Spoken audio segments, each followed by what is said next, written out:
भगवान विष्णु और माता लक्ष्मी बैकुंठ में बैठे हुए थे। तब माता लक्ष्मी की इच्छा हुई कि चलिए पृथ्वी पर भ्रमण करके आते हैं।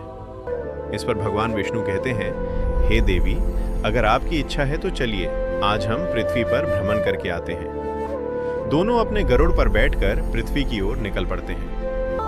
जब वो पृथ्वी पर भ्रमण कर रहे थे तो ऊपर से नीचे देखने पर उन्हें एक कुत्ता मारना अवस्था में दिखता है। वो बहुत बीमार सा दिख रहा था। उसको देखकर माता लक्ष्मी प्रश्न आता है और पूछती है कि प्रभु, इस बेचारे कुत्ते की मृत्यु कब और कहां होगी?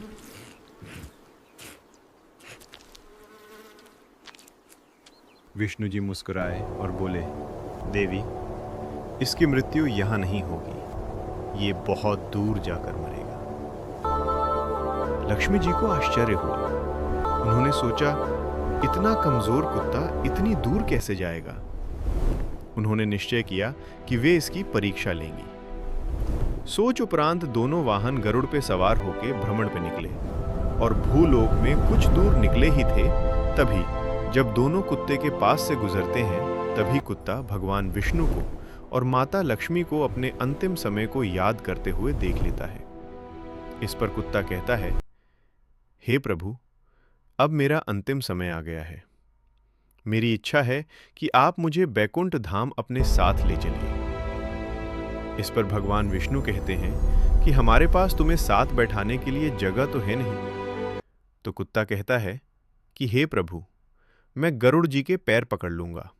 इस प्रकार से मैं आपके साथ बैकुंठ लोक चला जाऊंगा। इस पर भगवान विष्णु और माता लक्ष्मी दोनों अपनी सहमति जताते हैं तथा उसको आज्ञा देते हैं कि गरुड़ के पैर पकड़ लो। कुछ दूर जाने के बाद पृथ्वी पर से बहुत सारे कुत्तों के भौंकने की आवाज आती है।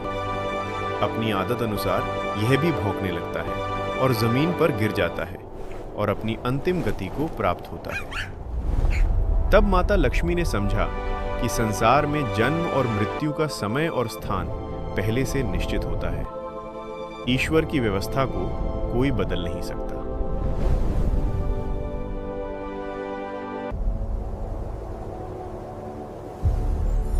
इस कथा का संदेश ये माना जाता है, जो नियति में लिखा है वो होकर रहता है। ईश्वर की योजना मनुष्य की समझ से परे होती है। जन्म और मृत्यु का समय निश्चित माना गया है।